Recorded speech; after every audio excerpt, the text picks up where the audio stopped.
Look, I'm about to tell you something that's going to completely flip your understanding of confidence on its head.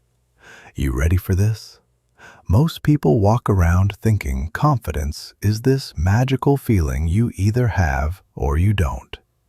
They think it's about pumping yourself up with positive affirmations, standing like a superhero in front of the mirror, or convincing yourself you're amazing even when you don't believe it. That's complete garbage. That's not confidence. That's self-deception wrapped in motivational quotes.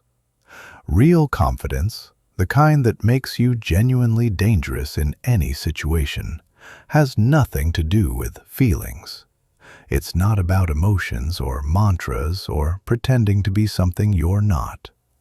Dangerous confidence is about knowing, deep in your bones, that whatever situation you walk into, whatever person you're dealing with, whatever challenge life throws at you, you've got the mental tools and psychological frameworks to handle it.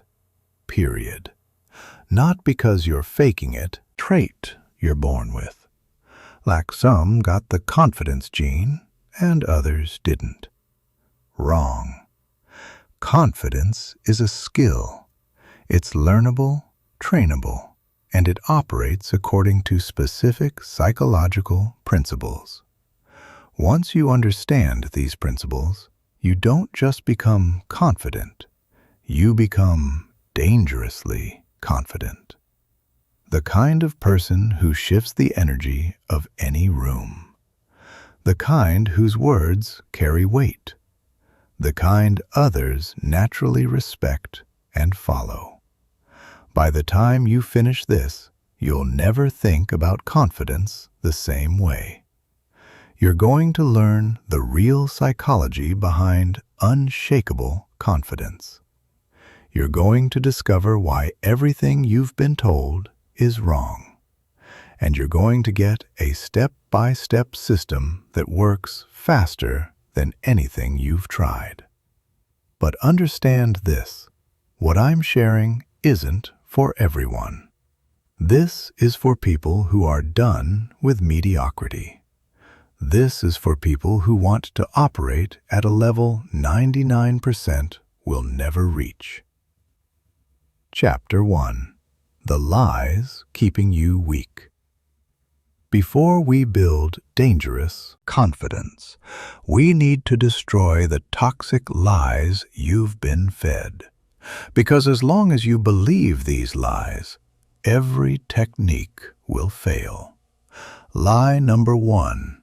Positive thinking creates confidence. This is probably the most damaging advice ever given. The idea that you can think your way to confidence by repeating affirmations isn't just wrong, it's psychologically destructive. When you try convincing yourself of something you don't believe, your subconscious recognizes the lie immediately. Your brain isn't stupid. It knows when you're gaslighting yourself.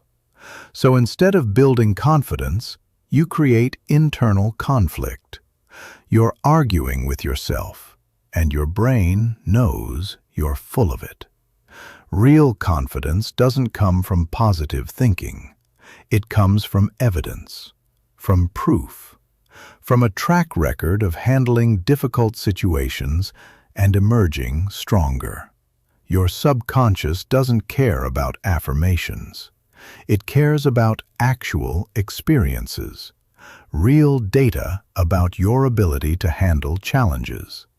When you try skipping this with positive thinking, you're building on quicksand. The moment real pressure hits, that fake confidence evaporates. Lie number 2. Confident people don't feel fear. This myth destroys more confidence than almost anything else. The truth? Genuinely confident people feel fear constantly. Anxiety, doubt, nervousness, uncertainty. They feel it all. The difference isn't what they feel. It's what they do despite those feelings. They've learned to act in the face of fear, not in its absence. They understand courage isn't the lack of fear, it's action despite fear. When you believe confident people don't get scared, you set yourself up for disaster. Because the moment you feel nervous, you think something's wrong with you. You think you're not confident enough. You think you need more work before taking action. This creates a vicious cycle where you're constantly waiting to feel ready. But here's the brutal truth. The fear never completely goes away. You either learn to act despite it, or you stay stuck forever. Lie number 3. Confidence is about believing in yourself. This sounds inspirational, but it's backwards. Real confidence isn't about believing in yourself, it's about trusting your ability to figure things out as you go. Knowing that even if you don't have all the answers right now, you have the mental tools and resilience to adapt and overcome whatever comes. The difference is crucial. When you focus on believing in yourself, you're putting pressure on yourself to already be who you want to become. You're demanding you already have capabilities you haven't developed. This creates massive pressure and sets you up for disappointment. But when you focus on trusting your ability to figure things out, you remove that pressure. You give yourself permission to not have all the answers. Permission to learn as you go. Permission to be human. Lie number 4. Fake it till you make it. Works. This might be the most damaging confidence advice ever given. The idea that you can pretend to be confident until you become confident isn't just ineffective, it's counterproductive. When you're faking confidence, you're in constant psychological stress. You're constantly worried about being exposed, constantly monitoring yourself to maintain the facade. This self-consciousness is the exact opposite of real confidence. Real confidence is unconscious competence. When you're so comfortable with who you are that you're not thinking about confidence at all. You're just being yourself and handling whatever comes up. When you're faking it, you're in conscious incompetence. You know you don't feel confident, but you're trying to act like you do. This creates tension others sense immediately. These lies are destructive because they all focus on managing your internal state instead of building actual capability. They're about trying to feel confident rather than becoming confident. About managing symptoms rather than addressing root causes. True confidence isn't about how you feel. It's about who you are, the skills you've developed, challenges you've overcome, competencies you've built. It's having a realistic assessment of your abilities and knowing they're strong enough to handle whatever life throws at you. Chapter 2. The Brain Science Behind Confidence. To build dangerous confidence, you need to understand exactly how confidence works in your brain. Confidence isn't just a feeling. It's a specific neurological process following predictable patterns. Once you understand these patterns, you can deliberately trigger them. Your brain has 2 primary systems determining confidence: the limbic system and the prefrontal cortex. The limbic system is your emotional brain. Ancient, fast, powerful. Designed to keep you alive by detecting threats and triggering fight, flight, or freeze. The prefrontal cortex is your rational brain, slower, more sophisticated, responsible for complex thinking, planning, decision-making. Here's what happens when you lack confidence. Your limbic system perceives social situations, challenging conversations, or unfamiliar environments as threats. It floods your system with stress hormones. These hormones shut down your prefrontal cortex and put you in survival mode. In survival mode, you can't think clearly, can't access full intelligence, can't perform at your best. You become reactive instead of strategic. But here's the critical insight. Your limbic system doesn't distinguish between real and imagined threats. It doesn't know the difference between a job interview and a lion. It responds to both with the same intensity. This is why you can feel terrified in objectively safe situations. Your ancient brain treats a conversation with your boss like life or death. Dangerous confidence happens when you've trained your brain to recognize most social and professional challenges aren't actually threats. When your limbic system stays calm, your prefrontal cortex stays online. You can think clearly under pressure, communicate effectively in difficult situations, make good decisions when stakes are high. The key is neuroplasticity. Your brain constantly rewires itself based on experiences. Every time you face a challenge and survive, you're literally building new neural pathways saying, "This situation is manageable." Every time you avoid a challenge or let fear control you, you're reinforcing pathways saying, "This is dangerous." This is why exposure works brilliantly. When you repeatedly expose yourself to something you fear in a controlled way, your brain eventually learns it's not dangerous. The fear response weakens until it disappears. The same principle applies to confidence. Every time you do something that scares you and come out okay, you're building confidence neurologically. But here's where people screw up. They think they need to jump straight into the deep end, face their biggest fears immediately. This usually backfires because it overwhelms your nervous system. The secret is progressive exposure. Start with challenges just slightly outside your comfort zone. Challenges creating a little stress, but not overwhelming your system. Master those until they become easy.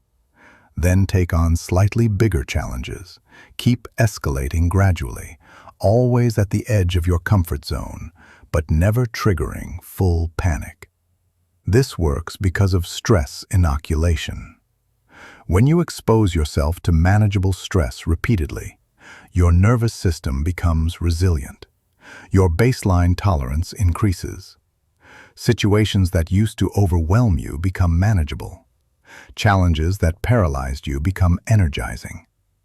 There's another crucial component: mirror neurons. These brain cells fire both when you perform an action and when you observe someone else performing it.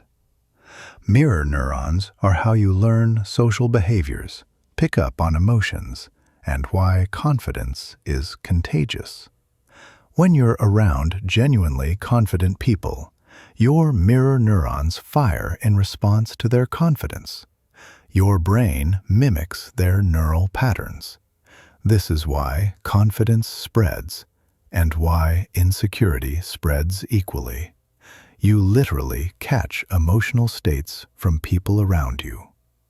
This has massive implications.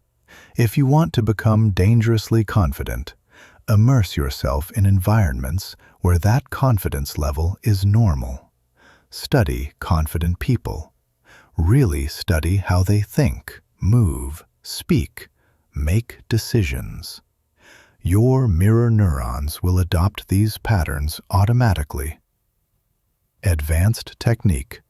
You can use mirror neurons to program your own confidence. When you visualize yourself behaving confidently, when you mentally rehearse confident behaviors, your mirror neurons fire as if you're actually doing those things. This is why visualization is powerful for athletes. They're literally programming their brains for peak performance. The final piece is dopamine's role in confidence. Dopamine isn't the pleasure chemical, it's the anticipation chemical. Released when you're expecting something good, it plays a crucial role in motivation and confidence. When you have a track record of success, your brain expects positive outcomes. This triggers dopamine, making you feel motivated and confident about new challenges. But when you have a track record of failure or avoidance, your brain expects negative outcomes. This suppresses dopamine and makes you unmotivated and insecure. This is why building a track record of small wins is critical. Every time you succeed at something, even something small, you're training your brain to expect success, building positive momentum that compounds, literally rewiring your brain to default to confidence instead of insecurity. Chapter 3: The Confidence Operating System. Now that you understand the neuroscience, let's talk about the practical system for building dangerous confidence. This isn't about motivation or mindset tricks.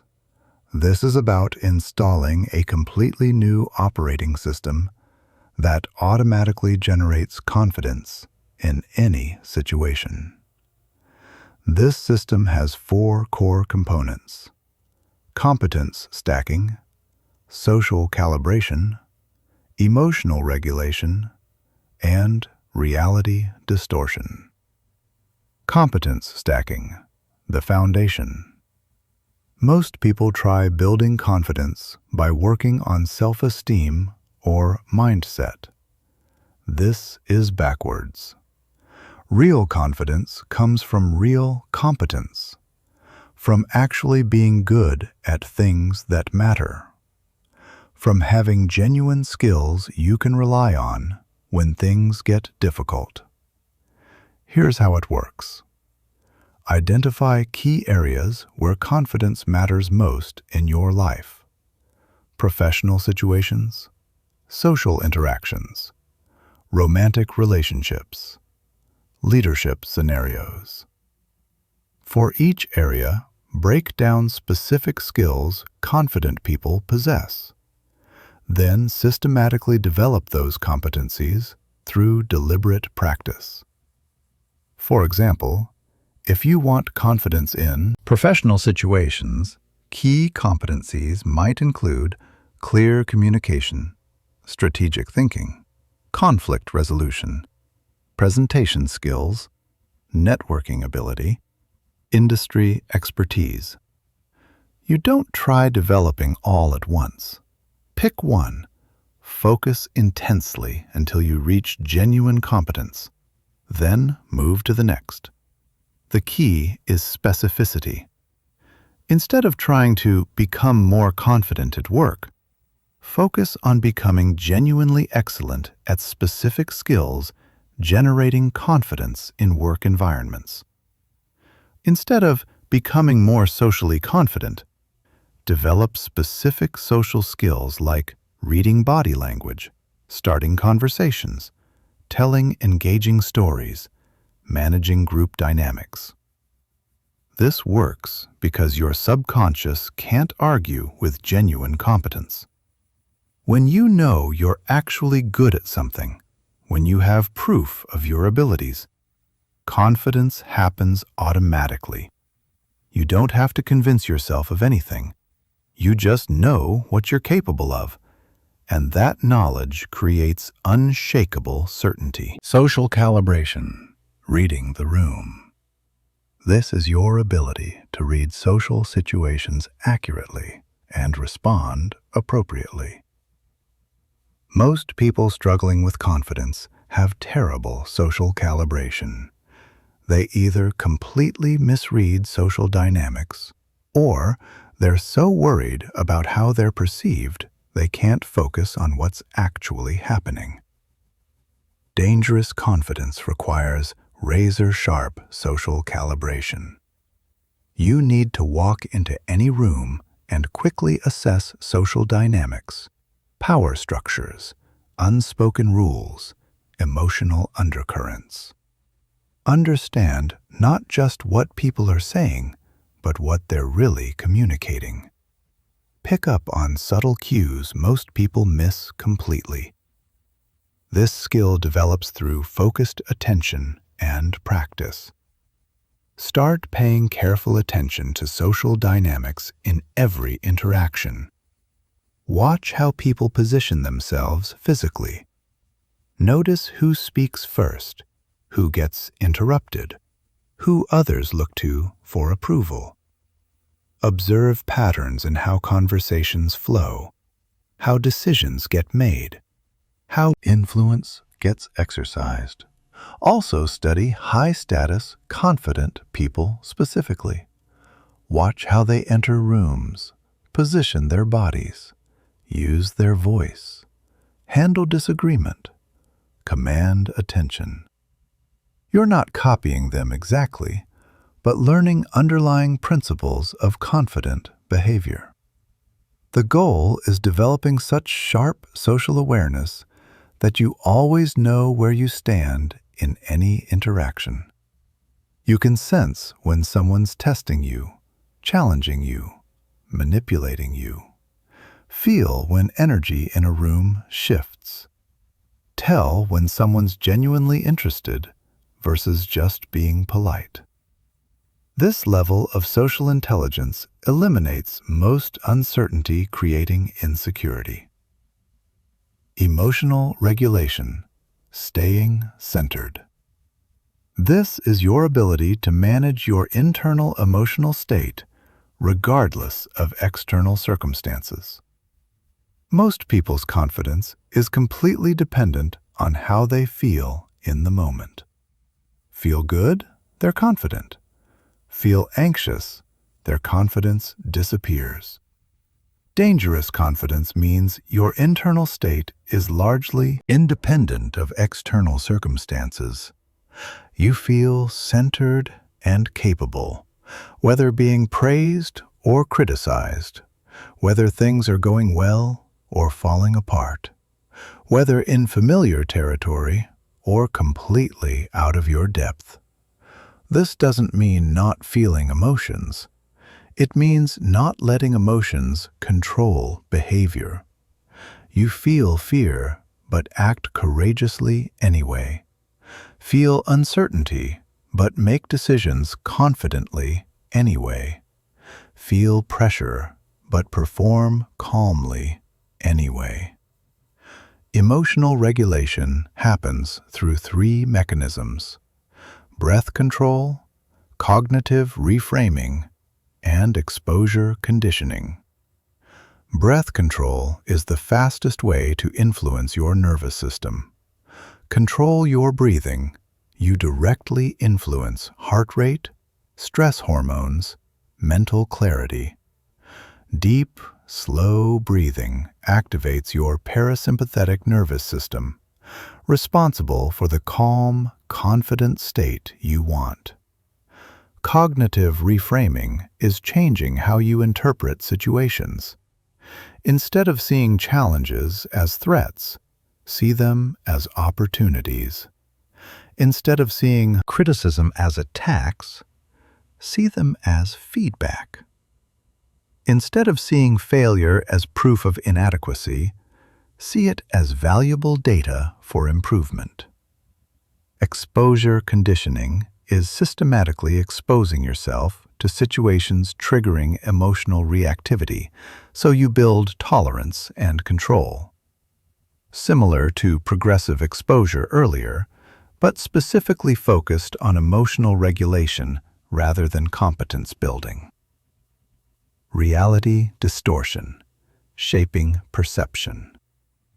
This is your ability to shape other people's perception of you and the situation through presence, energy, communication. When you master reality distortion, you don't just respond to social dynamics, you create them. Don't just adapt to the energy in the room, you set it. This might sound manipulative, but it's not about deception or control. It's about taking responsibility for the energy you bring to every interaction. Being so clear about who you are and what you stand for that others naturally align with your frame of reference. Reality distortion happens through what psychologists call presence. Presence is a combination of confidence, authenticity, and focused attention, creating a magnetic effect. When you have true presence, people are drawn to you, want to hear what you say, trust your judgment, follow your lead. Presence develops through integration of all other components. When you have genuine competence, accurate social calibration, and strong emotional regulation, presence emerges naturally. You become someone others instinctively respect and want to be around. Chapter 4. Destroying Self-Doubt Forever. Self-doubt isn't just a feeling, it's a sophisticated psychological warfare system that your own mind uses against you. Until you understand exactly how this system operates, until you can recognize its tactics and defend against them, you'll never achieve dangerous confidence. Self-doubt operates like a virus in your mental operating system, constantly running background programs that sabotage your success and undermine your capabilities. The first thing you need to understand is that self-doubt isn't rational. It doesn't operate according to logic or evidence. Self-doubt is an emotional defense mechanism your brain developed to protect you from rejection, failure, and social exile. In ancient times, being rejected by your tribe meant death. Your brain evolved sophisticated early warning systems to detect any possibility of social rejection and trigger powerful avoidance behaviors. The problem is this ancient survival mechanism is completely inappropriate for modern life. Your brain still treats a difficult conversation like a threat to survival, still responds to the possibility of failure like it's life or death. This is why self-doubt feels so intense and overwhelming. It's not just an inconvenient emotion. It's your survival instincts misfiring in situations that aren't actually dangerous. Self-doubt uses 5 primary weapons against you: catastrophizing, mind-reading, fortune-telling, personalization, and all-or-nothing thinking. Understanding these weapons is the first step in defending against them. Catastrophizing is when your mind automatically jumps to the worst possible outcome. You have to give a presentation, and your brain immediately starts imagining everything that could go wrong. You'll forget what to say. Technology will fail. People will think you're incompetent. You'll lose your job. Career ruined. Life over. This isn't preparation or planning. It's psychological self-sabotage. When you catastrophize, you're programming your brain to expect disaster, creating anxiety and stress that makes disaster more likely to happen. Mind reading is when you assume you know what others are thinking about you, and you always assume it's negative. Someone doesn't make eye contact in a meeting, so you assume they're angry. Someone doesn't laugh at your joke, so you assume they think you're stupid. Someone looks skeptical at your idea, so you assume they think you're incompetent.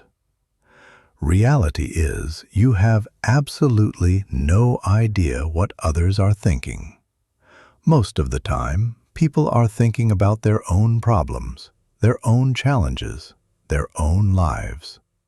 They're not analyzing your every move and finding you lacking.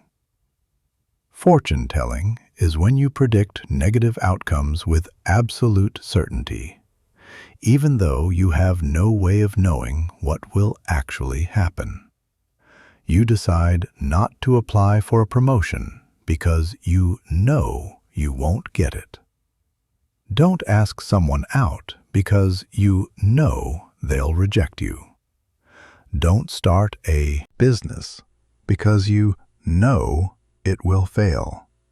This isn't wisdom or realistic planning.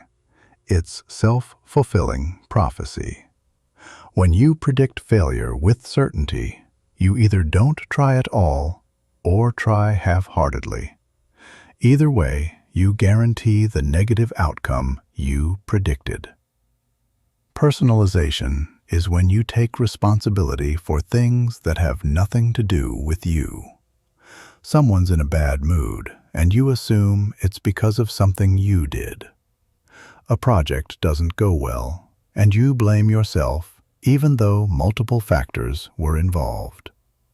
A conversation feels awkward, and you decide it's because you're socially incompetent. This gives you a false sense of control by making you the center of everything that goes wrong. But it also creates enormous psychological pressure and unnecessary guilt. Most of what happens around you has nothing to do with you. All or nothing thinking is when you see everything in black and white. You're either a complete success or total failure. Either perform perfectly or you're incompetent. Either know everything or know nothing. No middle ground, no nuance, no room for being human. This sets impossible standards that guarantee failure and disappointment. Nobody performs perfectly all the time. Nobody knows everything. Nobody succeeds at everything they try. When you demand perfection, you're setting yourself up for constant self-criticism and diminished confidence.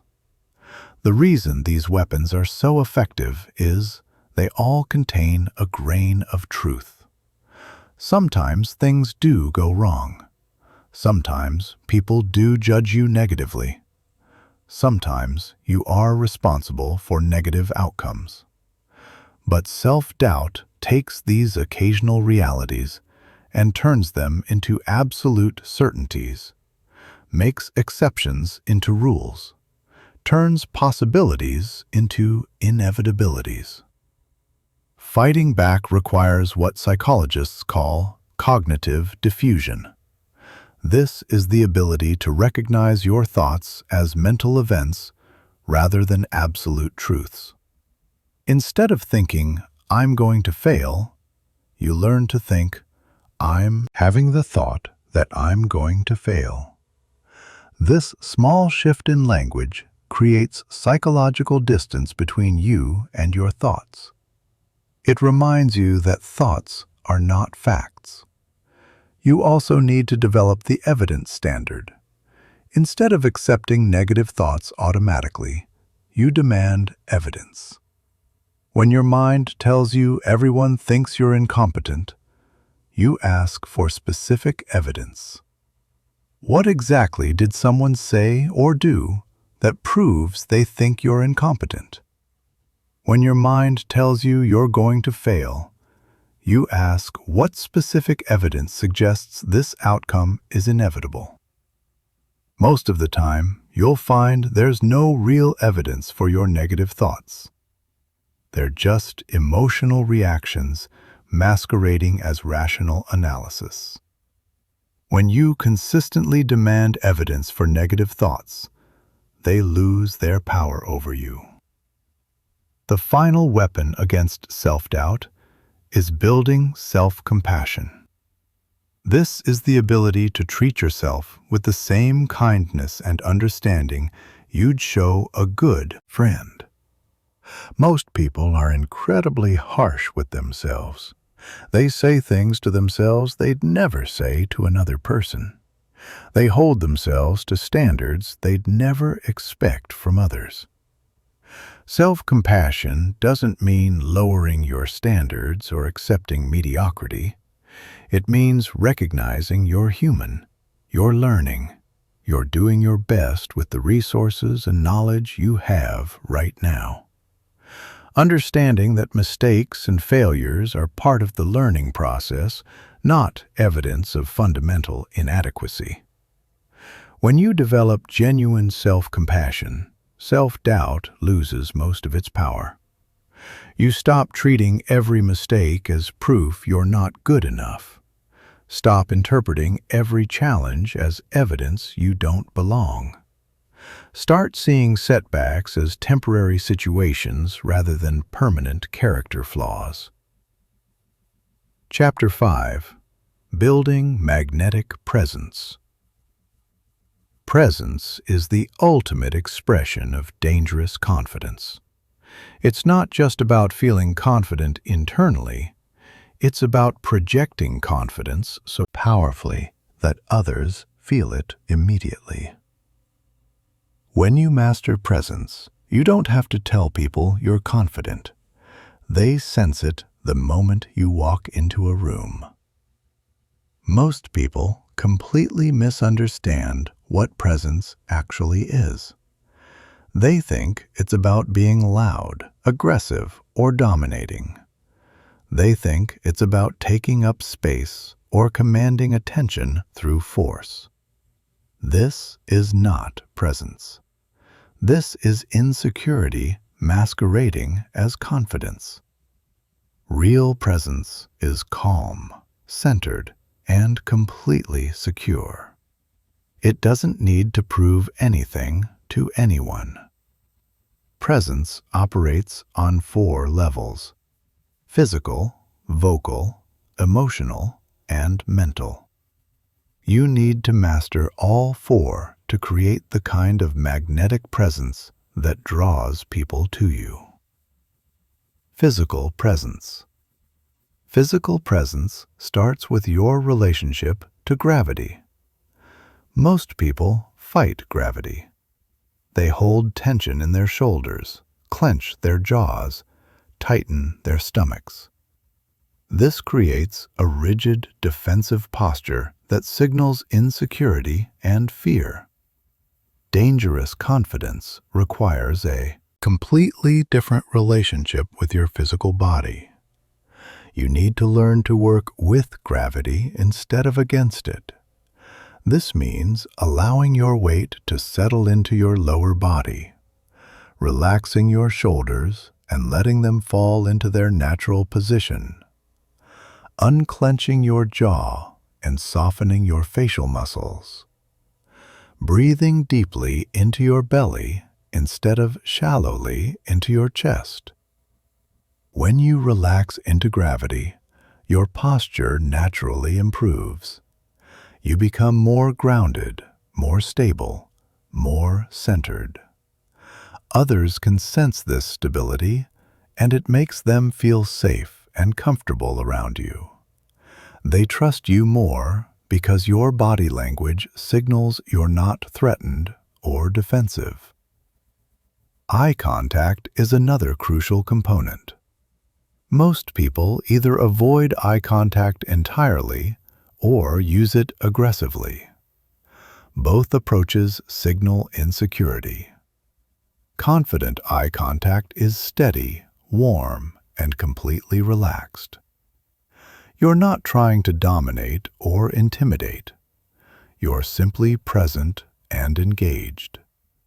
The key to confident eye contact is understanding It's not about staring at people. It's about being genuinely interested in them. When you're focused on understanding someone, when you're really listening, eye contact happens naturally.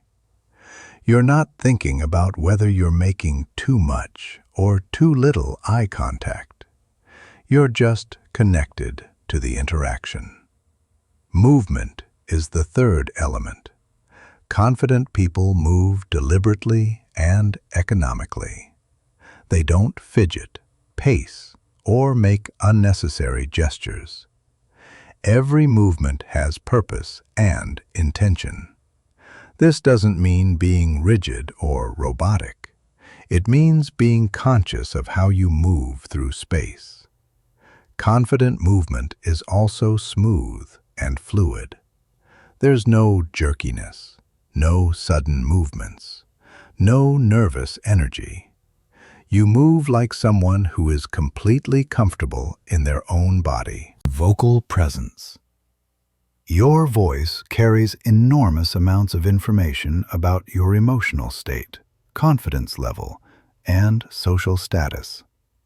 People make unconscious judgments about your competence and authority based purely on how you sound. The foundation of vocal presence is breath support. Most people speak from their throat, which creates a thin, weak sound that signals anxiety and insecurity. Confident speaking comes from deep breath support. You breathe deeply into your diaphragm and use that breath to power your voice. This creates a rich, resonant sound that naturally commands attention. Pace is another crucial element. Nervous people speak too quickly. They rush through their words because they're afraid of taking up too much time or space. Confident people speak at a measured pace. They're not afraid of silence. They understand that pauses add emphasis and give people time to process what they're saying. Volume and tonality also matter enormously. You need to speak loudly enough to be heard clearly without straining or shouting. Your tone should be warm and engaging, not monotone or aggressive. You want to sound like someone who is genuinely interested in communicating, not someone trying to prove a point or defend a position. Emotional presence. Emotional presence is about your ability to stay centered and calm regardless of what's happening around you. When you have strong emotional presence, other people's anxiety, anger, or negativity doesn't affect your internal state. You remain stable and grounded even in chaotic or high-pressure situations. This stability is incredibly attractive to others. In a world where most people are reactive and emotionally volatile, someone who remains calm and centered stands out immediately. They become a source of stability that others naturally gravitate toward. Emotional presence develops through meditation, mindfulness practice, and conscious emotional regulation. You learn to observe your emotions without being controlled by them. You develop the ability to feel angry without acting angry, to feel nervous without appearing nervous, to feel uncertain without projecting uncertainty. Mental presence. Mental presence is about the quality of your attention and focus. When you have strong mental presence, you're completely engaged with whatever is happening right now. You're not thinking about what you're going to say next, not worrying about how you're being perceived, not mentally rehearsing or planning. You're just present. This kind of presence is rare in our distracted, multitasking world. Most people are only half present in their interactions. They're physically there, but mentally somewhere else. When you learn to be fully present, you create a powerful connection with others. They feel heard, understood, and valued. Mental presence also means having clear, coherent thoughts. You think before you speak. You express your ideas in logical, organized ways. You don't ramble or contradict yourself. You say what you mean and mean what you say. The integration of all four levels creates what can only be described as charismatic presence. People are drawn to you without understanding exactly why. They trust your judgment even when they don't know you well. They naturally defer to your opinion and follow your lead. This kind of presence cannot be faked or manufactured. It emerges naturally from genuine confidence, competence, and self-awareness. It's not a technique or a tactic. It's the natural expression of someone who has done the deep work of developing dangerous confidence from the inside out. Chapter 6. Controlling any room. Social dominance is not about being aggressive, loud, or intimidating. Real social dominance is the ability to influence social dynamics through presence, intelligence, and strategic behavior. When you master social dominance, you become the person who sets the tone in every interaction. The first principle of social dominance is understanding that every social interaction is a negotiation. People are constantly testing boundaries, establishing hierarchies, and positioning themselves relative to others. Most people participate in these negotiations unconsciously. They react emotionally to social challenges instead of responding strategically. Dangerous confidence means you participate in social negotiations consciously and strategically. You understand the games being played, and you play them better than anyone else. You don't get offended or defensive when someone tests you. You recognize the test for what it is and respond in a way that establishes your status while maintaining respect. Frame control, the master skill. Frame control is the master skill of social dominance. Your frame is your interpretation of reality, your perspective on what's happening and what it means. In every interaction, there's competition between different frames. Whoever has the strongest frame controls the interaction. For example, if someone tries to interrupt you during a presentation, you have several frame options. You could interpret it as disrespect and become defensive. You could interpret it as a sign you're not communicating clearly and become apologetic.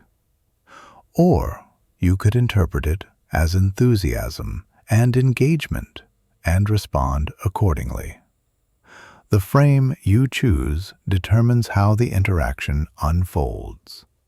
Strong frame control means you never let other people's emotions, reactions, or behaviors change your interpretation of reality.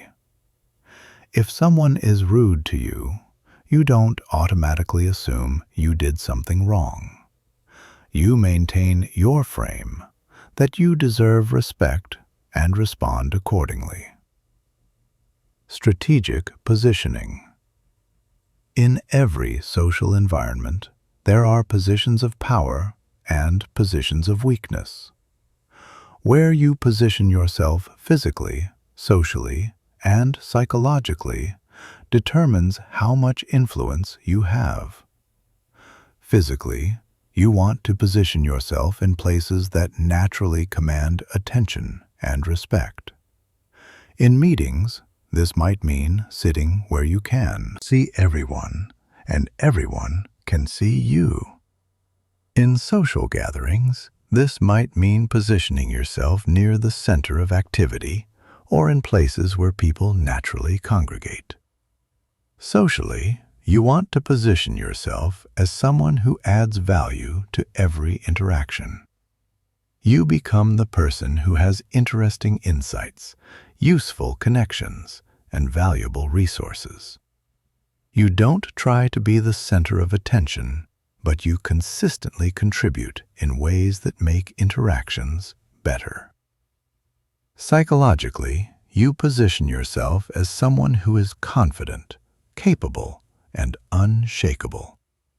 You don't need approval from others, but you're genuinely interested in them. You don't need to be right about everything, but you're confident in your ability to figure things out.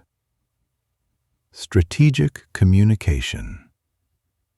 How you communicate sends constant signals about your status, confidence, and competence. Most people communicate reactively. They say whatever comes to mind without considering the strategic implications. They let emotions drive their communication instead of using communication strategically. Strategic communication means every word you speak serves a purpose. You're not just expressing yourself or sharing information. You're influencing perception, building relationships, and positioning yourself advantageously. Tonality is crucial. The same words can convey completely different messages depending on how they're delivered. A confident tone conveys authority and competence. An uncertain tone conveys insecurity and weakness. A defensive tone conveys fear and vulnerability. You need to develop conscious control over your tonality so you can convey exactly the message you intend. Timing is equally important. Knowing when to speak and when to remain silent is a master-level skill. Sometimes the most powerful response to a challenge is no response at all.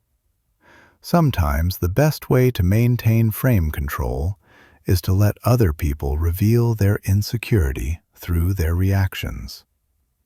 Emotional independence.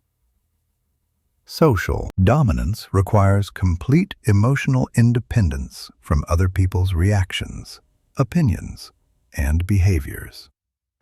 Your internal state cannot be dependent on external validation or approval. You must be genuinely unaffected by criticism, rejection, or negative reactions. This doesn't mean being cold or disconnected.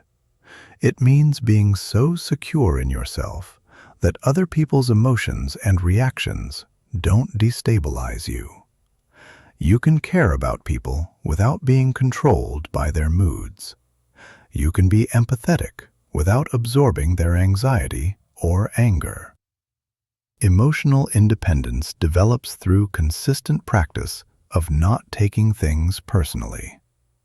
When someone is rude to you, you recognize that their behavior reflects their internal state, not your worth as a person. When someone rejects your ideas, you understand that rejection is information, not a personal attack. The ultimate expression of social dominance is the ability to elevate everyone around you while maintaining your position of influence. You don't dominate through suppression or intimidation. You dominate through inspiration and leadership. You make other people feel better about themselves, while naturally becoming the person they look to for guidance and direction. Chapter 7. Bulletproof Psychology. In life, you will face criticism, rejection, attacks, and attempts to undermine your confidence. How you handle these challenges determines whether you develop bulletproof psychology or remain vulnerable to other people's negativity. Most people have no defense against psychological attacks. They take everything personally, let criticism destroy their confidence, and allow other people's opinions to control their self-worth. Dangerous confidence requires developing psychological armor that protects you from external attacks while keeping you open to legitimate feedback and growth opportunities. This armor is not about becoming cold, defensive, or closed off. It's about developing such strong inner certainty that external negativity cannot penetrate your core sense of self. Understanding the psychology of attackers. The first component of bulletproof psychology is understanding the psychology of attackers. People who attack others are almost always operating from their own insecurity, fear, or pain. Confident, secure people don't need to tear others down. They don't need to criticize, demean, or undermine. They're too busy building their own success to waste energy attacking others. When someone attacks you, they're revealing something about themselves, not about you. They might be threatened by your confidence or success. They might be projecting their own insecurities onto you. They might be having a bad day and taking it out on the nearest target. Understanding this doesn't mean excusing bad behavior, but it does mean not taking it as evidence of your inadequacy. Criticism comes in two forms: constructive feedback and destructive attacks. Constructive feedback is specific, actionable, and delivered with good intentions. It's designed to help you improve. Destructive attacks are vague, personal, and delivered with malicious intent. They're designed to hurt you or tear you down. Learning to distinguish between these two types of criticism is crucial for bulletproof psychology. When you receive constructive feedback, you listen carefully, extract whatever value you can, and use it to improve. When you face destructive attacks, you recognize them for what they are and refuse to let them affect your self-worth. Cognitive immunity. The second component is developing what psychologists call cognitive immunity. This is your ability to evaluate information objectively instead of accepting it automatically. Most people have no cognitive immunity. They believe whatever they hear about themselves, especially if it's negative. They internalize criticism without questioning its validity or source. Cognitive immunity means subjecting all external input to rigorous evaluation. When someone criticizes you, you ask yourself, is this person qualified to judge this aspect of my life? Do they have my best interests at heart? Is their criticism specific and actionable, or vague and destructive? Is there evidence to support their claims, or are they making unfounded assertions? This evaluation process protects you from internalizing false or unfair criticism while remaining open to legitimate feedback. You develop the ability to take what's useful and discard what's harmful. You become like a sophisticated filter system that only allows valuable information to reach your core sense of self. Emotional detachment from outcomes. Bulletproof psychology requires accepting that you cannot control other people's reactions, opinions, or behaviors. You can only control your own actions and responses. When you become emotionally attached to specific outcomes, you make yourself vulnerable to disappointment and manipulation. This doesn't mean not caring about results or becoming apathetic. It means caring deeply about your effort and performance while remaining detached from specific outcomes. You give everything your best effort, then accept whatever results without letting them define your self-worth. Emotional detachment also means not needing approval from specific people or groups. You can appreciate approval when you receive it, but your confidence doesn't depend on getting it. You can be disappointed by rejection without being destroyed by it. You maintain your sense of self regardless of external validation or criticism.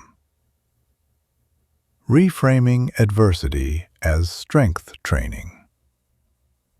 The fourth component is reframing adversity as strength training. Every attack, criticism, or challenge is an opportunity to strengthen your psychological resilience. Just like physical muscles grow stronger when subjected to resistance, your psychological muscles grow stronger when subjected to adversity.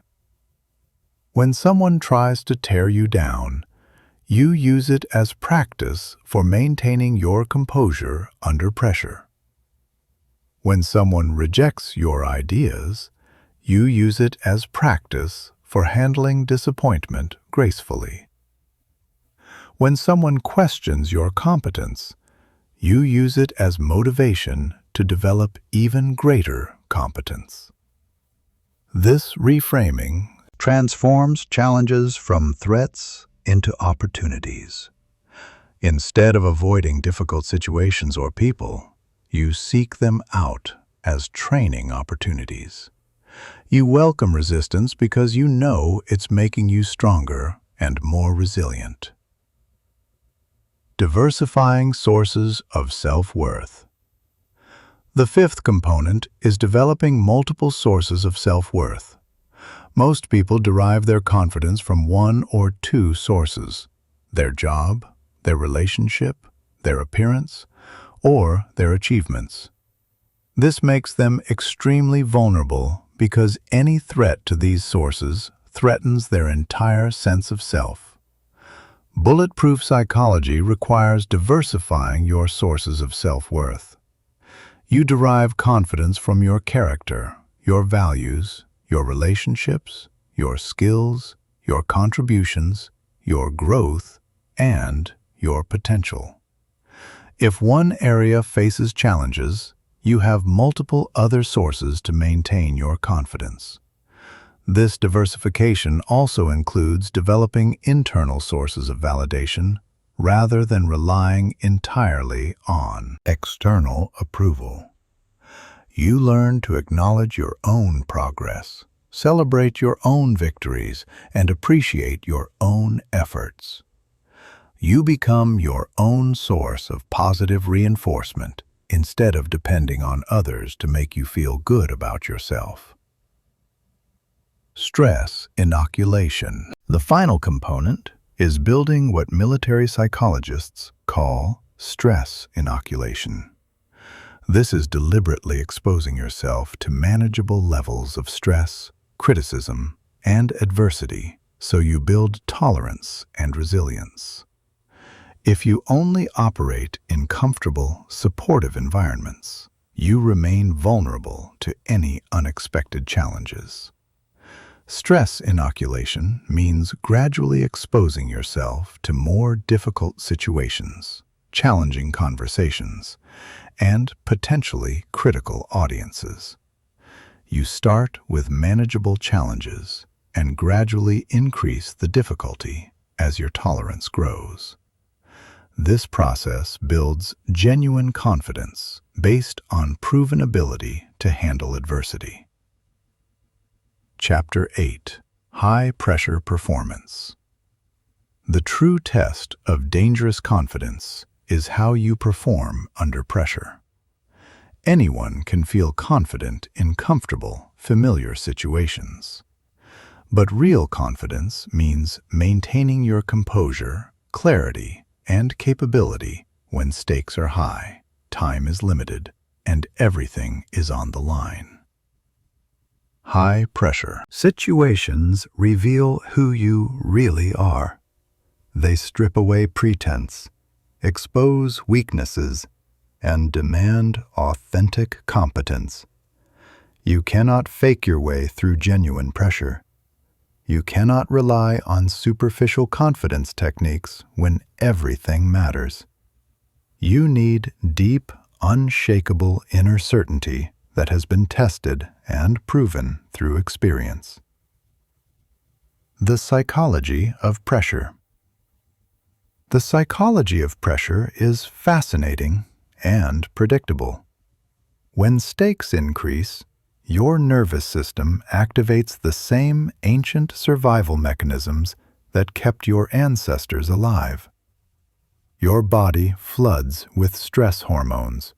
Your heart rate increases. Your breathing becomes shallow. Your attention narrows. Your prefrontal cortex begins to shut down. For most people, this physiological response is devastating. They become reactive instead of strategic. They make poor decisions because they cannot think clearly. They communicate poorly because they cannot access their full intelligence. They perform below their capabilities because their nervous system is fighting against them. But pressure can also be performance-enhancing if you know how to work with it instead of against it. The same physiological arousal that destroys some people's performance can sharpen focus, increase energy, and enhance performance for others. The difference is not in the intensity of the response, but in how you interpret and channel it. Reframing arousal as excitement. The first principle of high-pressure performance is reframing arousal as excitement rather than anxiety. The physiological symptoms of excitement and anxiety are nearly identical. Increased heart rate, heightened alertness, elevated energy. The difference is purely psychological.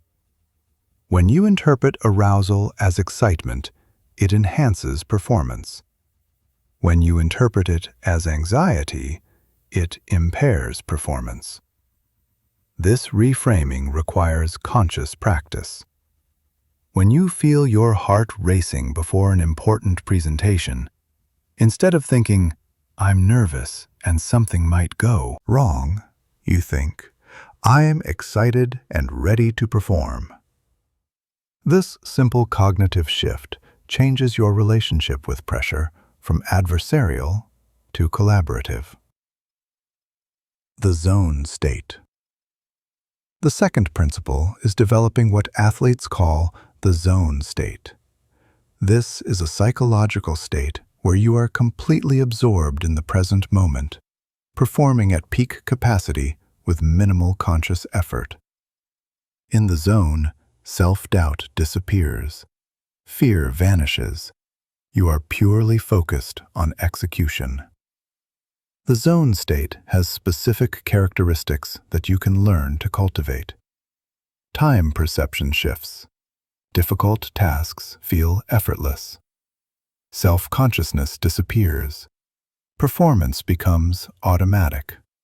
You stop thinking about what you're doing and just do it with complete confidence and capability.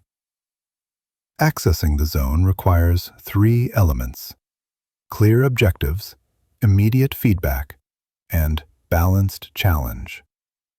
You need to know exactly what you're trying to accomplish. You need real-time information about how you're performing. And the challenge level needs to be neither too easy nor too difficult, but perfectly matched to your current capabilities. Preparation that builds confidence. The third principle is preparation that builds unshakable confidence.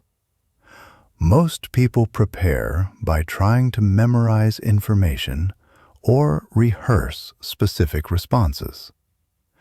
This type of preparation actually increases anxiety because it makes you rigid and dependent on specific conditions. When anything changes, your preparation becomes useless and your confidence evaporates.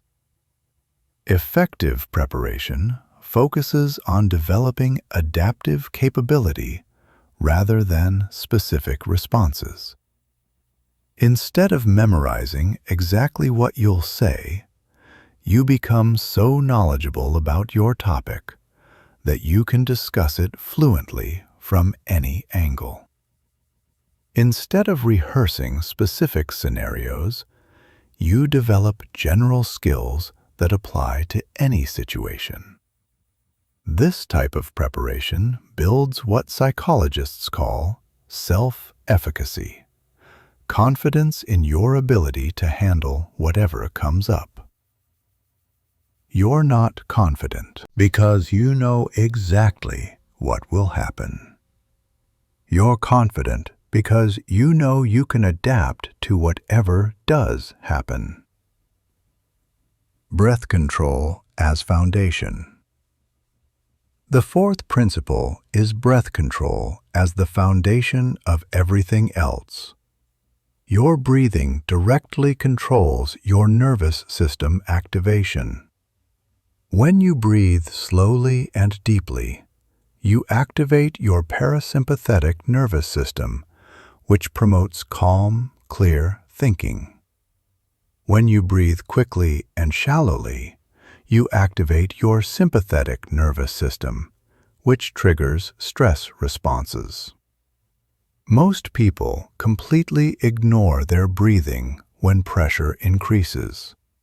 They let their breathing become rapid and shallow, which amplifies their stress response and impairs their performance. Learning to control your breathing under pressure is like having a remote control for your nervous system.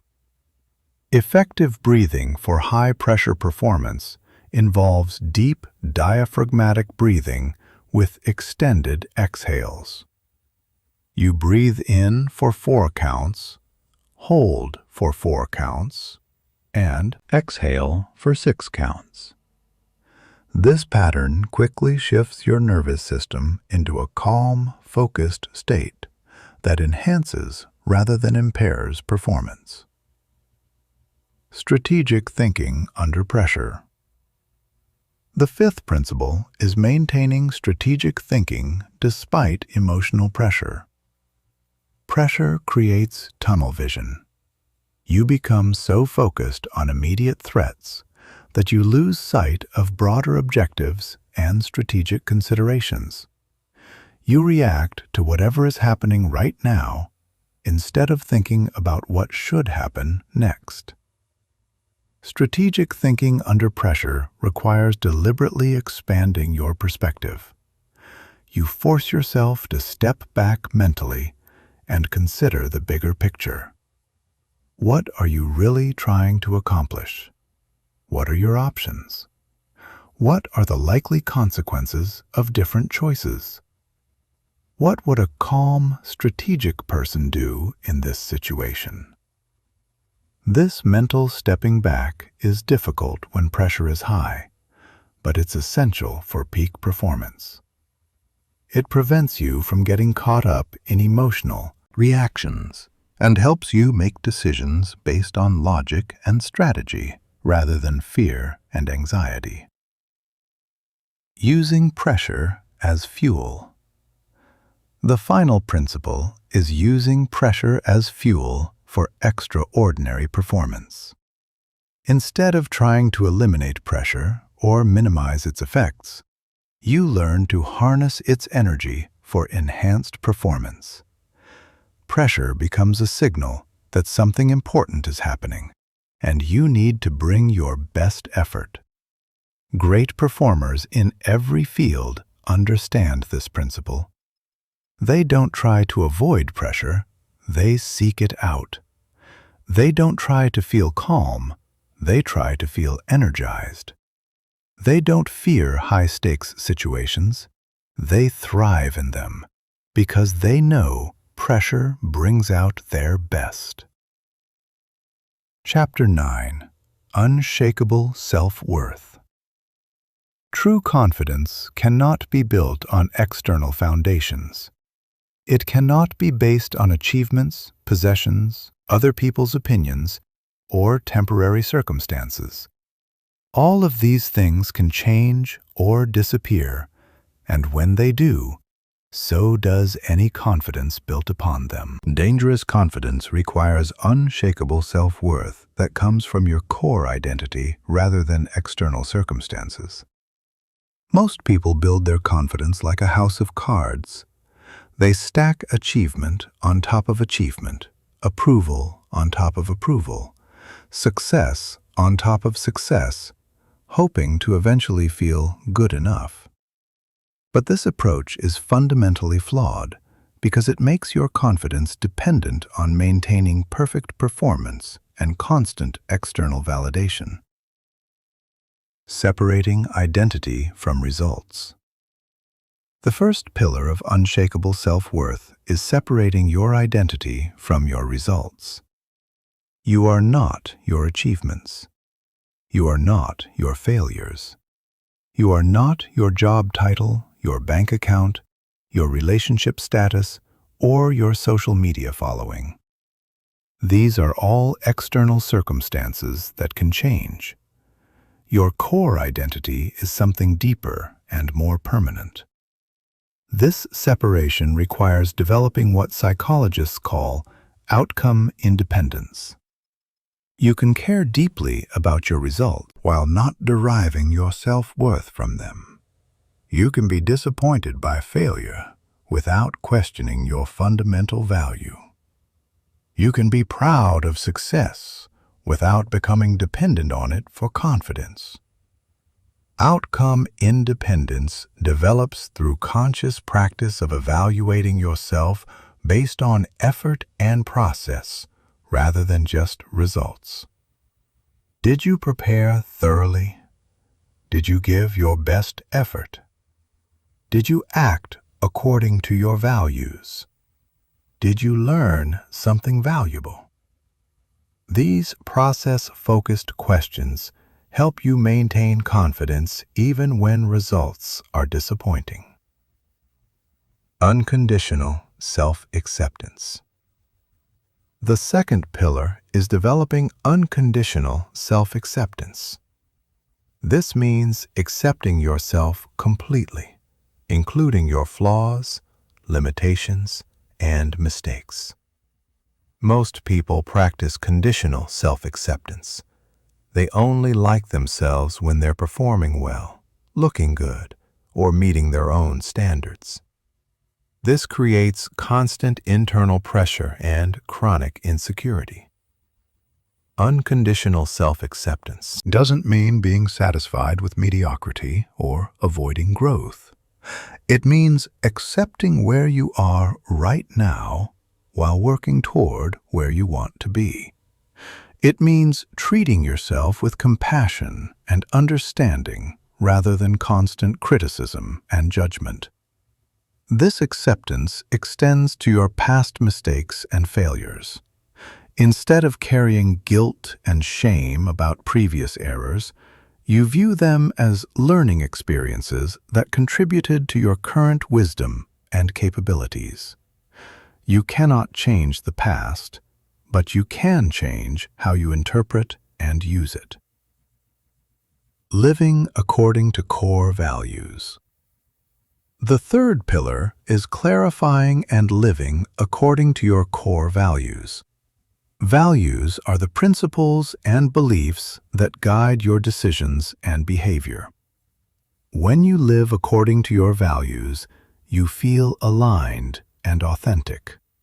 When you violate your values, you feel conflicted and insecure, regardless of external circumstances. Most people have never clearly identified their core values. They drift through life making decisions based on immediate circumstances, other people's expectations, or social pressure. This creates internal inconsistency and chronic uncertainty about who they are and what they stand for. Identifying your values requires deep reflection about what truly matters to you. Not what you think should matter, not what others expect to matter, but what actually matters to you personally.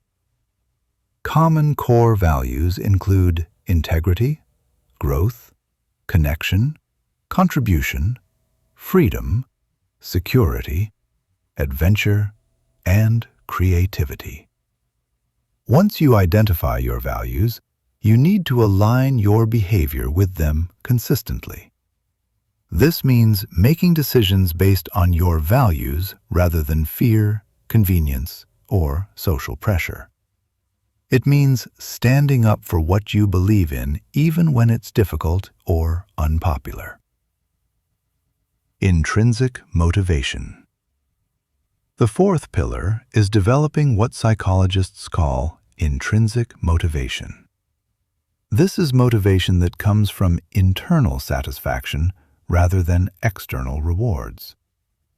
When you're intrinsically motivated, you pursue goals because they align with your interests, values, and sense of purpose, not because of money, status, or approval. Intrinsic motivation creates sustainable confidence because it's not dependent on external validation. You feel good about your efforts, regardless of whether others recognize or reward them. You find satisfaction in the process of growth and contribution, rather than just the outcomes. Developing intrinsic motivation requires identifying what genuinely interests and energizes you. What activities make you lose track of time? What challenges excite rather than stress you? What contributions make you feel meaningful and valuable? These are clues to your intrinsic motivations. Anti-fragility. The fifth pillar is building what resilience researchers call anti-fragility. This is the ability to not just survive adversity, but to grow stronger because of it. Most people are fragile in the face of challenges. Adversity breaks them down and diminishes confidence. Some people are resilient. They bounce back from adversity to their previous level of confidence. But anti-fragile people actually benefit from adversity. Challenges make them stronger, more capable, and more confident. They don't just recover from setbacks, they use setbacks as opportunities for growth and development. Anti-fragility develops through deliberately seeking challenges that stretch your capabilities and force you to grow. Instead of avoiding difficult situations, you embrace them as opportunities to build strength and resilience. Instead of viewing failure as evidence of inadequacy, you view it as valuable feedback and learning opportunity. Presence and mindfulness. The final pillar is developing what spiritual traditions call presence or mindfulness. This is the ability to be fully engaged with the present moment rather than lost in thoughts about the past or future. When you're truly present, self-doubt disappears because self-doubt always involves thoughts about past failures or future disasters. Presence also connects you with your authentic self beneath all the social roles, expectations, and conditioning. In moments of true presence, you access a deep sense of being that is inherently confident and capable. This presence-based confidence is unshakable because it's not based on anything that can be taken away. Chapter 10. Fear Alchemy, Transforming Terror into Power. Fear is not your enemy. Fear is raw energy that can either paralyze you or propel you to extraordinary performance. The difference between people who achieve dangerous confidence and those who remain trapped in insecurity is not the absence of fear, but the ability to transform fear into fuel for exceptional performance. Most people have a completely backwards relationship with fear. They try to eliminate it, avoid it, or pretend it doesn't exist. This approach is not only ineffective, it's counterproductive. Fear is a fundamental part of human psychology that serves important functions. Trying to eliminate fear is like trying to eliminate hunger or thirst. It's fighting against your basic human nature. The people who achieve the most in life are not those who feel the least fear. They're those who feel fear intensely, but have learned to channel that energy constructively. They understand that fear is information, energy, and opportunity, all rolled into one powerful experience. Fear as information. Fear is information because it tells you that something important is at stake. When you feel fear, it means you're approaching something that matters to you. If nothing mattered, you would never feel afraid. Fear is your psychological system recognizing that you're in a situation where the outcome could significantly impact your life, goals, or well-being. This information is valuable because it helps you identify what's truly important to you. The things that scare you most are often the things that would have the greatest positive impact on your life if you could accomplish them. Fear is pointing you toward your greatest opportunities for growth and achievement. Fear as energy. Fear is energy because it triggers powerful physiological responses that can enhance performance when channeled correctly. When you feel afraid, your body releases adrenaline and other stress hormones that increase alertness, focus, and physical capability. Your heart rate increases, pumping more blood to your muscles and brain. Your attention becomes laser-focused on immediate threats and opportunities. This physiological arousal is the same energy that athletes use to break records, performers use to deliver extraordinary shows, and leaders use to inspire others during crisis. The energy of fear is not inherently negative. It becomes negative only when you interpret it as evidence that you should stop, retreat, or avoid the situation entirely. Fear as opportunity. Fear is opportunity because it represents the edge of your comfort zone. Everything you want in life exists outside your current comfort zone. If you could achieve it from within your comfort zone, you would already have it. Fear is the signal that you're approaching the boundary between who you are now and who you could become. This means that fear is actually a compass pointing toward your greatest potential. Instead of running away from fear, you should be running toward it. Instead of avoiding situations that scare you, you should be seeking them out as opportunities for growth and expansion. Reframing fear as excitement. The first technique of fear alchemy is reframing fear as excitement.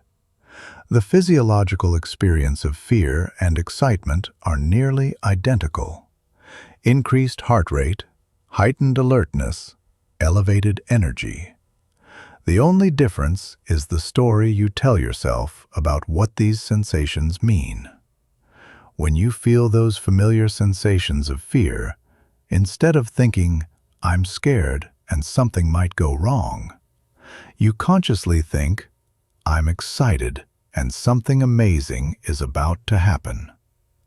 This simple cognitive shift changes your entire relationship with the experience. Instead of wanting to escape the sensations, you begin to welcome them as signs that you're about to grow and achieve something meaningful. Using fear as focus. The second technique is using fear as a focusing mechanism.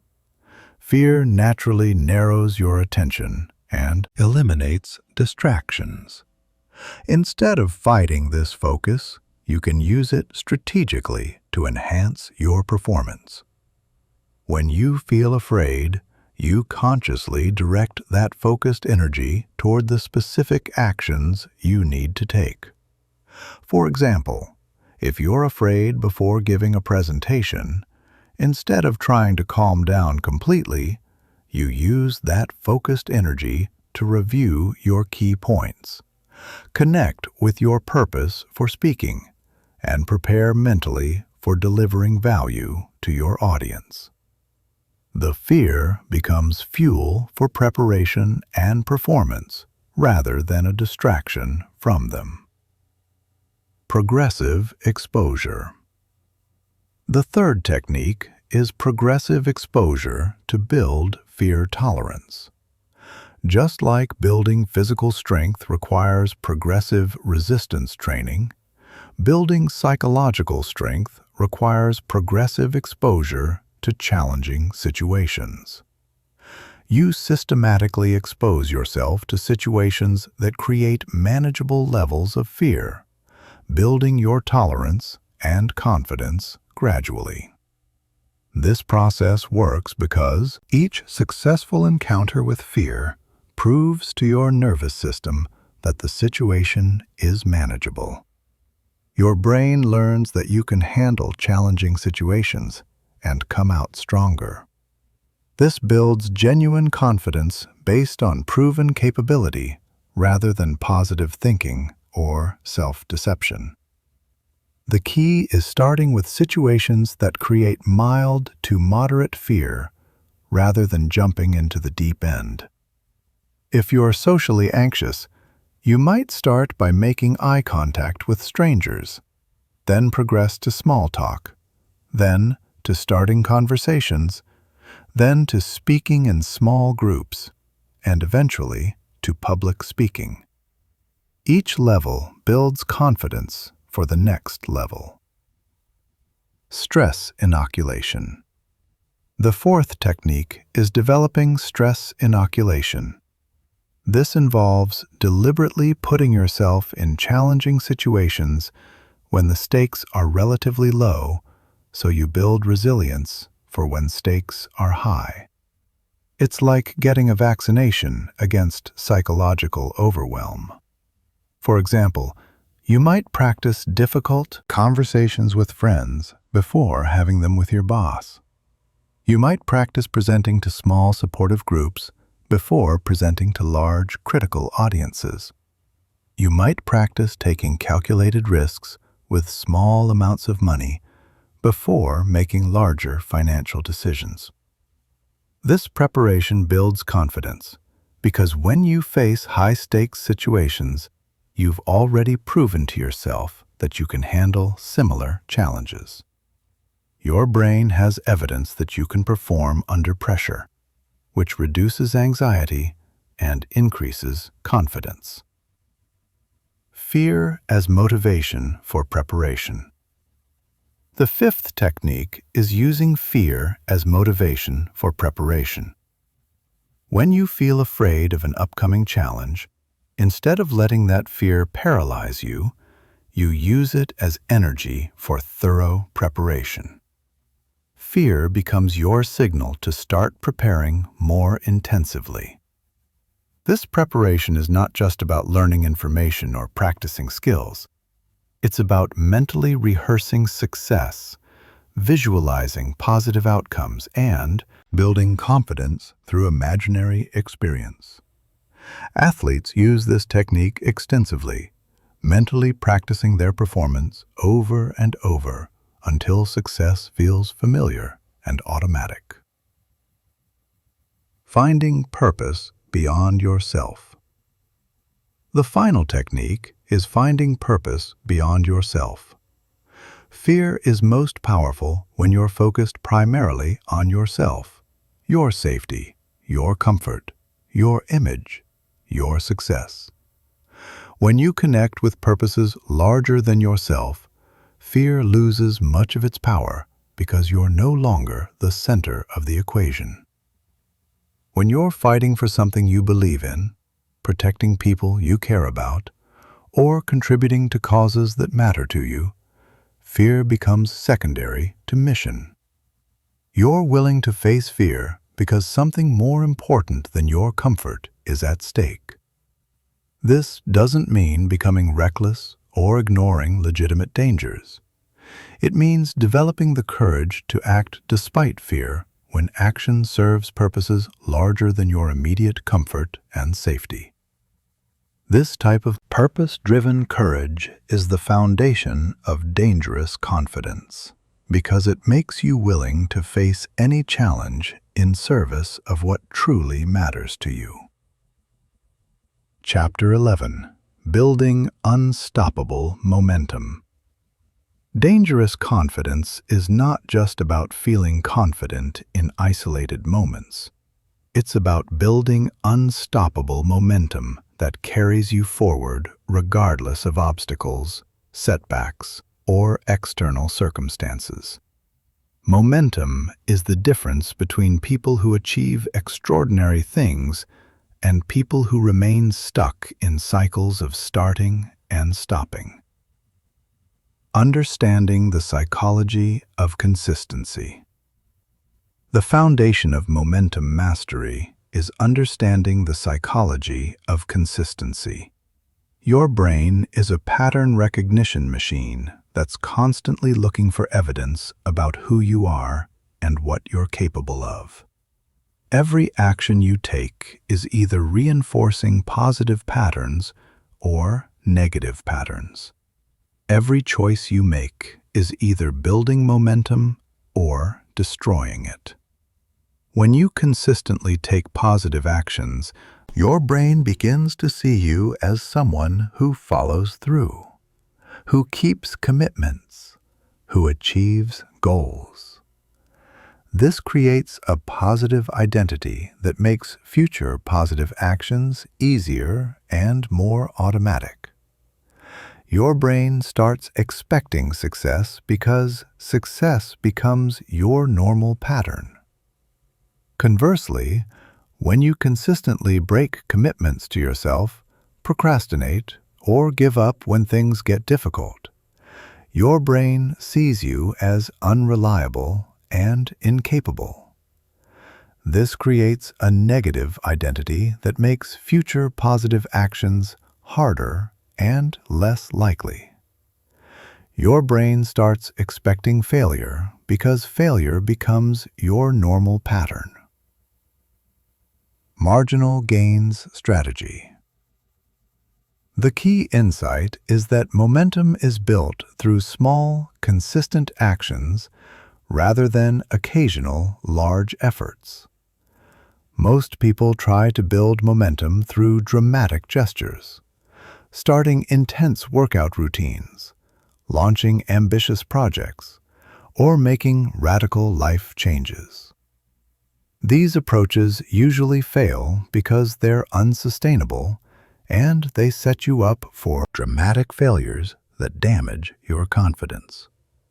Real momentum builds through what researchers call marginal gains. These are small improvements and consistent actions that compound over time to create extraordinary results. You don't need to make dramatic changes. You need to make small, sustainable changes that you can maintain consistently over months and years. For example, instead of committing to work out for 2 hours every day, you commit to exercising for 20 minutes every day. Instead of trying to read 50 pages per day, you commit to reading 10 pages per day. Instead of attempting to completely transform your diet overnight, you make one small improvement each week. These small commitments feel easy to maintain, which means you're likely to keep them consistently. Each time you keep a commitment to yourself, you build evidence that you're someone who follows through.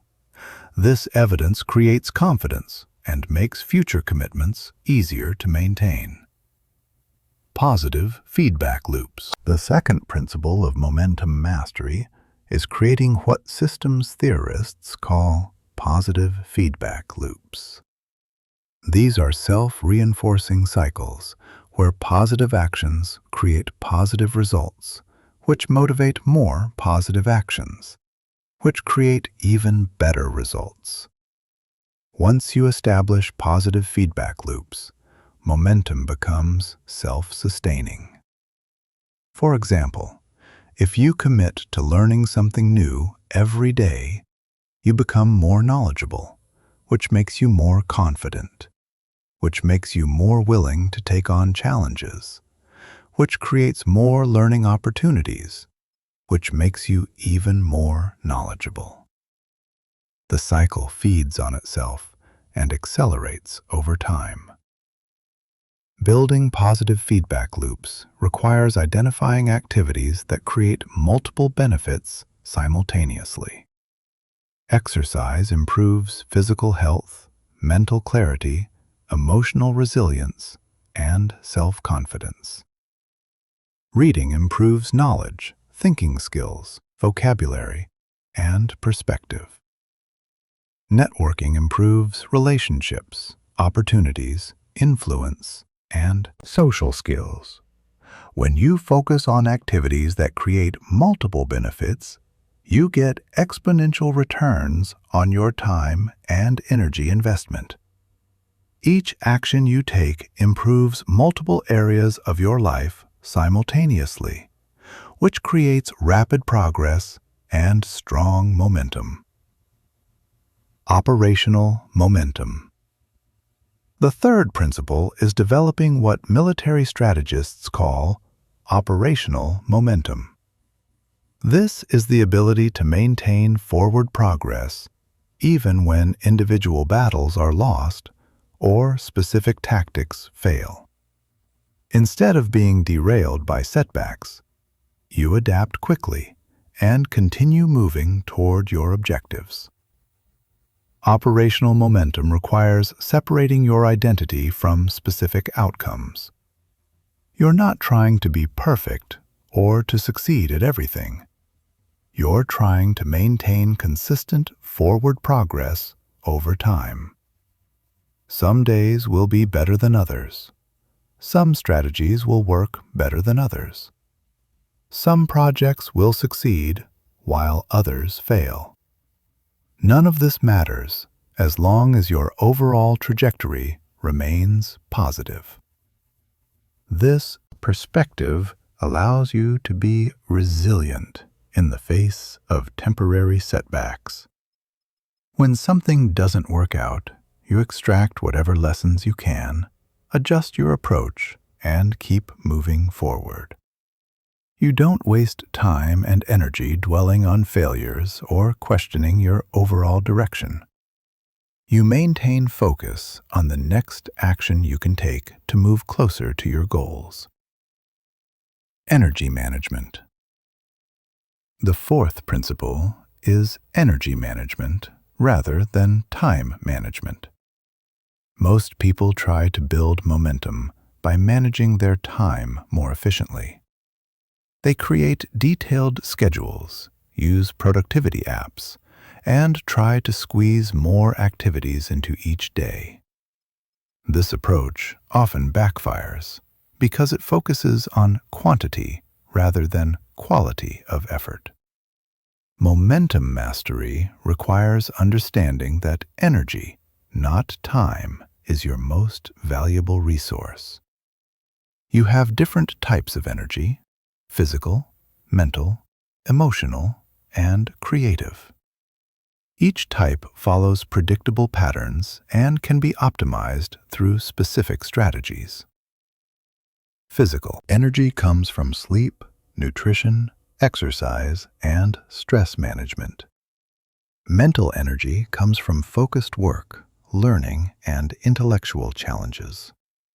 Emotional energy comes from positive relationships, meaningful activities, and alignment with your values. Creative energy comes from novelty, inspiration, and unstructured thinking time. Building momentum requires optimizing all forms of energy and aligning your most important activities with your peak energy periods. Instead of trying to work constantly, you work strategically when you have the right type of energy for specific tasks. Environmental momentum. The fifth principle is creating environmental momentum. Your environment has enormous influence on your behavior and energy levels.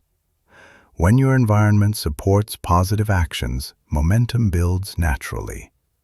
When your environment creates friction or promotes negative behaviors, momentum becomes extremely difficult to maintain.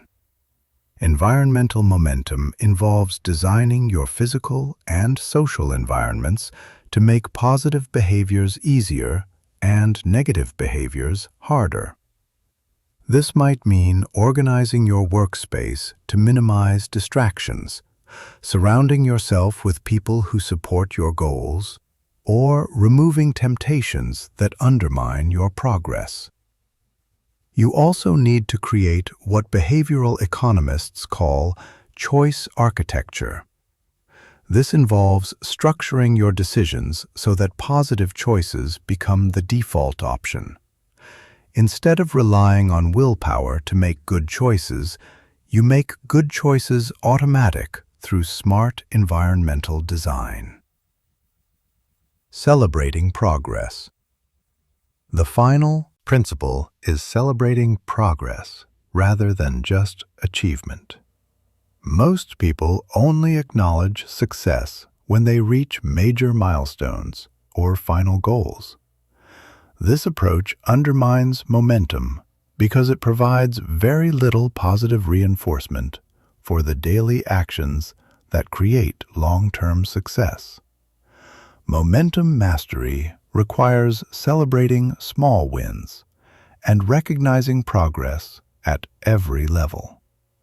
Each time you keep a commitment to yourself, you acknowledge it. Each time you take a positive action, you appreciate it. Each time you make progress toward a goal, you celebrate it. This celebration doesn't need to be elaborate or time-consuming. It can be as simple as acknowledging to yourself that you did what you said you would do. The key is creating positive emotional associations with the behaviors that build momentum. When you feel good about taking positive actions, you become more likely to repeat those actions in the future. Chapter 12. The Complete Transformation. Everything we've covered in this comprehensive system leads to this moment, your complete transformation from who you are now into someone with dangerous confidence. This transformation is not gradual or subtle. When you fully implement these principles and techniques, you will become unrecognizably different from your previous self. The psychological transformation. The psychological transformation is the deepest and most fundamental. Your internal dialogue shifts from self-doubt to self-assurance. Instead of constantly questioning whether you're good enough, smart enough, or capable enough, you develop unshakable inner certainty about your ability to handle whatever life presents. This doesn't mean believing you can do anything, but knowing you can figure out anything. Your relationship with failure changes completely. Instead of seeing failure as evidence of your inadequacy, you see it as valuable feedback and learning opportunity. You become anti-fragile, actually growing stronger through adversity rather than being diminished by it. Your relationship with other people's opinions changes dramatically. You shift from needing approval to appreciating it when it comes, but not depending on it for your self-worth. You become genuinely indifferent to criticism from people whose opinions don't matter, while remaining open to feedback from credible sources who can help you improve. The behavioral transformation. The behavioral transformation is equally dramatic. You begin taking actions that your previous self would have found impossible. You speak up in meetings where you once remained silent. You pursue opportunities you once thought were beyond your reach. You have difficult conversations you once avoided. You take calculated risks you once considered too dangerous. Your communication style changes fundamentally. You speak with authority rather than uncertainty. You express your opinions clearly rather than hedging and qualifying everything you say. You ask for what you want directly rather than hoping others will guess your needs. You set boundaries firmly rather than allowing others to take advantage of you. Your decision-making becomes faster and more decisive. Instead of endlessly analyzing options and seeking input from others, you gather necessary information quickly, make decisions confidently, and adjust course as needed based on results. You trust your judgment because you've developed it through consistent practice and proven results. The social transformation. The social transformation affects every relationship in your life. Some relationships improve dramatically as you bring higher energy, clearer communication, and stronger boundaries.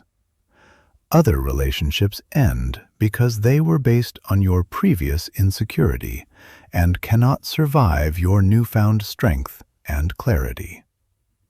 You attract different types of people into your life. Instead of attracting those who want to take advantage of insecurity or uncertainty, you attract others who are confident, ambitious, and growth-oriented. Your social circle upgrades automatically because like attracts like in the realm of confidence and capability.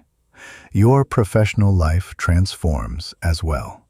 You begin getting opportunities that were previously unavailable because decision makers can sense your confidence and capability. You're considered for leadership roles, challenging projects, and high visibility assignments. Your income increases because confident, capable people are more valuable in virtually every field. The physical transformation. The physical transformation might surprise you, but it's very real. Confidence changes how you carry yourself, how you move through space, and even how others perceive your physical appearance. You stand taller, move with more purpose, and project an energy that others find attractive and compelling. Your health often improves because confidence reduces stress, which is a major factor in many health problems. You sleep better because you're not lying awake worrying about problems you feel incapable of solving. You have more energy because you're not constantly fighting internal battles of self-doubt and insecurity. Beyond personal benefits.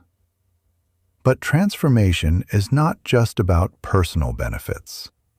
Dangerous confidence makes you more capable of contributing meaningfully to others and to causes larger than yourself. You become someone others can depend on, look up to, and learn from. You develop the strength to help others rather than constantly needing help yourself.